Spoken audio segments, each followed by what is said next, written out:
7:30 वाजता सुरू होणार आहे। मतदान पार पडणार आहे। बीड, गेवराई, अंबाजोगाई, माजलगाव, परळी, वैजनाथ आणि धारूर या 6 नगर परिषदांसाठी मतदान होणार आहे।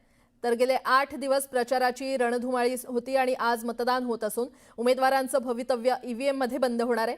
मतदानाच्या पार्श्वभूमीवर मोठा बंदोबस्त देखील ठेवण्यात आला असून बीड, अंबाजोगाई, परळी आणि गेवराई येथील प्रमुख लढतींकडे राज्याचं लक्ष लागलंय।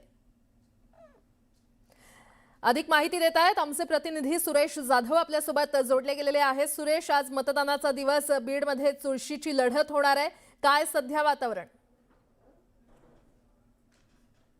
प्राजक्ता, तसं पाहिलं तर स्थानिक स्वराज्य संस्थांच्या निवडणुका ह्या लोकशाहीच्या बळकटीकरणासाठी अत्यंत महत्त्वाच्या असतात। गेल्या 8 दिवसांमध्ये प्रत्येक पक्षाने प्रचार केलेला आहे आणि आज मतदानाचा दिवस आहे। प्रत्यक्ष मतदानाला आता सुरुवात झालेली आहे। विशेषतः आपण जर बघितलं तर बीडमध्ये मुख्यमंत्रीपासून उपमुख्यमंत्री या सर्वांच्या सभा झालेल्या होत्या आणि 6 नगरपालिका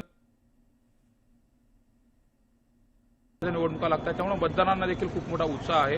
मी बीड शहरातील एका मतदान केंद्रावरती आहे आणि माझ्या पाठीमागे आपण पाहतोय अशा पद्धतीने या ठिकाणी नागरिकांनी सकाळपासूनच मतदानासाठी गर्दी केलेली आहे। विशेषतः पोलीस प्रशासनाचा बंदोबस्त देखील खूप मोठ्या प्रमाणात आहे आणि प्रत्येक जण मतदान करण्याच्या अनुषंगाने उत्सुक असल्या कारणाने या ठिकाणी मतदान केंद्रावरती पोहोचतोय। तर प्रत्यक्ष मतदानाला देखील सुरुवात झाली। विशेषतः बीडमध्ये जर बघितलं तर 6 नगरपालिका आहेत, यापैकी 50 नगराध्यक्ष पदाचे उमेदवार आहेत, तर जवळपास 904 हे नगरसेवक पदासाठीचे उमेदवार आहेत। यात काही निवडणुका ज्या आहेत त्या निवडणुका या स्थगित करण्यात आलेल्या आहेत। याचं कारण देखील न्यायालयाकडून देण्यात आलेलं आहे। मात्र प्रामुख्याने जर बघितलं तर बीडमध्ये मुंडे बहीण भावाची प्रतिष्ठापना लागलेली देखील पाहायला मिळते। तर गेवराई नगरपालिकेमध्ये पंडित आणि पवारांचा जो संघर्ष आहे तो देखील पुन्हा एकदा नव्यानं पाहायला मिळणार आहे। बीड नगरपालिकेमध्ये जर बघितलं तर क्षीरसागर जे काका पुतण्या क्षीरसागर जे बंधू आहेत त्यांच्यामध्ये देखील ही मोठी लढत पाहायला मिळते। मात्र विशेषतः जर पाहिलं बरं सुरेश, तुमच्याकडूनही अपडेट घेत राहू। तुर्तास धन्यवाद।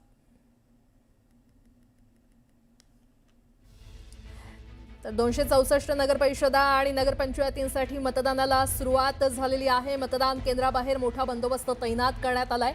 अनेक दिग्गज नेत्यांची प्रतिष्ठा ही पणाला लागली आहे। सर्व मतदान केंद्रांवर कडेकोट सुरक्षा व्यवस्था तैनात करण्यात आलेली आहे। ग्रामीण भागातील जनता नेमका कुणाला कौल देणार याकडे आता सगळ्यांचं लक्ष लागलेलं आहे। सर्व मतदान केंद्रांवर कडेकोट सुरक्षा व्यवस्था तैनात करण्यात आलेली आहे। 264 नगरपरिषदा आणि नगरपंचायतींसाठी मतदानाला आता सुरुवात झालेली आहे। आणि आता थेट मंचर इथे जाणार आहोत। आमचे प्रतिनिधी सचिन तोडकर आपल्यासोबत जोडले गेलेले आहेत। सचिन, नगरपंचायत आणि नगरपरिषदांच्या निवडणुकीला किंवा मतदानाला आता सुरुवात झालेली आहे, काय सध्या तिथे वातावरण आहे? खरं तर उत्तर पुणे जिल्ह्यामध्ये 5 नगरपरिषदा आणि 1 नगरपंचायतीला निवडणूक होत आहे आणि या ठिकाणी खरं तर खेड, आंबेगाव, जुन्नर आणि शिरूर या 4ही तालुक्याच्या या ज्या निवडणुका आहेत या निवडणुकावरती बिबट्याचं संकट असलेलं पाहायला मिळतंय। आणि आपण आता मंचर या ठिकाणी आहोत। आपल्या ठिकाणी पाहिलंय मंचर या ठिकाणी आता हे लोंढेमाळाचं मतदान केंद्र आहे। या ठिकाणी मतदानाला सुरुवात झाली आहे। लोकांनी या ठिकाणी लाईन लावल्यात आणि आपण जर पाहिलं हे जे मतदान केंद्र आहे या मतदान केंद्राच्या लगेच शेजारीच आपण या ठिकाणी ऊस पाहू शकतो। ही ऊस शेती आहे आणि या ऊस शेतीच्या शेजारीच हे मतदान केंद्र आहे। ह्या ज्या संपूर्ण 4ही तालुक्यामध्ये ज्या 5 नगरपरिषदा आणि 1 नगरपंचायत या ज्या मतदान होतंय या मतदानाच्या प्रचारावरती पूर्णतः बिबट्याचं सावट होतं आणि या बिबट्याच्या सावटामध्येच या ठिकाणी मतदान प्रक्रिया पार पडतीये।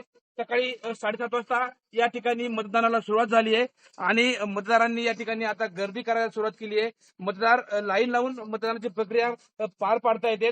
खरं तर उत्तर पुणे जिल्ह्याचा विचार केला तर या ठिकाणी दिग्गज नेत्यांच्या प्रतिष्ठा पणाला लागल्यात। जुन्नरमध्ये जर विचार केला तर माजी आमदार अतुल बेनके असतील, विद्यमान आमदार शरद सोनवणे, विद्यमान खासदार अमोल कोल्हे यांची प्रतिष्ठा पणाला लागली आहे। मंचरचा विचार केला तर राज्याचे माजी सहकार मंत्री दिलीप वळसे पाटील, पुणे महाराष्ट्राचे अध्यक्ष शिवाजीराव आढळराव पाटील यांची प्रतिष्ठा पणाला लागली आहे। आणि त्याचबरोबर राजगुरुनगरचा जर विचार केला तर राजगुरुनगरमध्ये विद्यमान आमदार बाबाजी काळे आणि माजी आमदार दिलीप मोहिते पाटील यांची प्रतिष्ठा पणाला लागली आहे.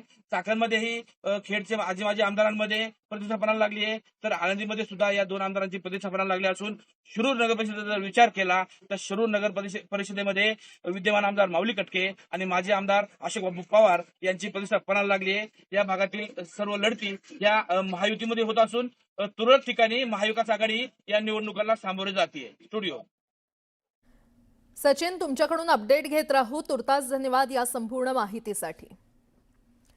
यासोबतच इतरही काही महत्त्वाच्या बातम्या आपण पाहणार आहोत. तुर्तास एक छोटासा ब्रेक घेऊन लगेचच परत येतोय.